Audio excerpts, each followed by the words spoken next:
Et c'est aussi un envoyé spécial un peu particulier, c'est Walter, qui notre franco-belge. Bonjour Walter, comment ça va ? Mais écoutez, ça va. Et vous, Cécile, tout va bien ? Ça va très bien. Walter, j'ai envie de trahir un petit secret là, de coulisses, puisque vous me dites hors antenne que vous avez du mal à écrire cette chronique. Pourquoi ? Écoutez, en fait, je comptais parler du vainqueur des élections américaines. Or, le gagnant n'est pas encore officiellement connu, même s'il semblerait que ce soit Biden qui va gagner. Donc, le slogan de l'Amérique va probablement changer. Avec Trump, c'était Make America Great Again. Et avec Biden, ce sera Make America What again? Voilà. Mais on n'est pas encore sûr. Ouais. On n'est pas encore sûr. Hier soir, on pensait l'inverse.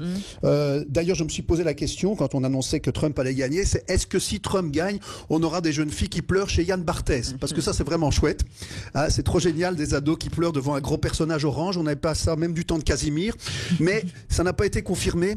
Du coup, je me suis endormi devant autre chose. Bref, ça a été compliqué pour moi d'écrire ma chronique. Enfin, quand je dis compliqué, c'était compliqué toute proportion gardée. C'était moins compliqué que de construire une pyramide ou de faire un compliment vestimentaire à Patrick. Mais c'était relativement compliqué. C'était relativement compliqué parce que les élections se déroulaient cette nuit, donc la seule solution pour être dans le coup, c'était d'écrire 2 chroniques différentes en fonction de qui allait gagner. Bien sûr. J'ai donc appelé le bureau de la direction de Sud Radio pour savoir si je pouvais exceptionnellement être payé le double, et ils m'ont dit prenez un rendez-vous. J'ai dit avec le directeur, ils m'ont dit non avec Pôle emploi. Du coup, je vais parler du sujet qui tracasse vraiment les Français depuis une semaine. Le mascara est-il, oui ou non, un produit essentiel? Voilà. Ça c'est intéressant. Voilà. Mais non, cette histoire de produit essentiel, je le rappelle parce que l'élection américaine a tout éclipsé. Cette histoire a commencé avec les librairies, bien sûr, parce qu'elles ont été fermées, mais du coup la Fnac non. Donc le gouvernement a fermé le rayon librairie de la Fnac. Je suis pas sûr que le gouvernement ait bien saisi le message. Le message c'était les gens voulaient continuer à acheter des livres. Et là, ils traitent les gens comme des gamins de 4 ans. Ils sont à 2 doigts de nous priver de dessert. Vraiment. La seule raison pour laquelle ils le font pas, c'est que la ministre Jacqueline Gourault ne peut pas se passer de ses chouquettes. C'est rigolo parce que c'est une grosse dame en fait. Ceux qui voient pas Jacqueline Gourault, c'est la ministre qui ressemble à la dame du collège qui te remplissait ton assiette de coquillettes avec une grosse louche. Voilà. Enfin, quand je dis les Français veulent acheter des livres, le Français veut l'acheter des livres, je suis pas vraiment sûr. Moi, je pense que la plupart des gens, ils disent ça pour se donner un style. Vous voyez, c'est comme ceux qui s'insurgent parce que les émissions littéraires sont programmées trop tard. Alors que si on regarde les chiffres d'audience, ce qui marche, c'est Hanouna et les ch'tis à Mykonos. Voilà.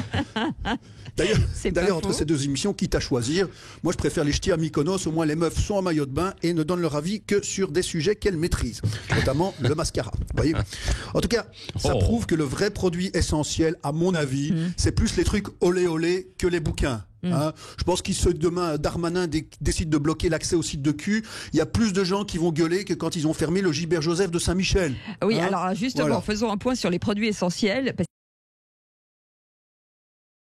Si selon vous êtes philosophe, influenceuse Instagram ou joueur de badminton professionnel, vous n'avez pas les mêmes besoins. Le philosophe, il a besoin d'une bibliothèque. L'influenceuse Instagram, elle a besoin d'un short en jean qui lui rentre dans l'arrêt. Et le joueur de badminton, il a besoin de changer de sport. Voilà. Tout ça pour dire qu'avec ces fermetures de commerce non essentielles, tout le monde va acheter sur Internet. Et du coup, le grand vainqueur américain du jour, ce n'est ni Biden ni Trump. C'est Jeff Bezos, le patron d'Amazon, pour qui le produit essentiel, c'est avant tout votre argent.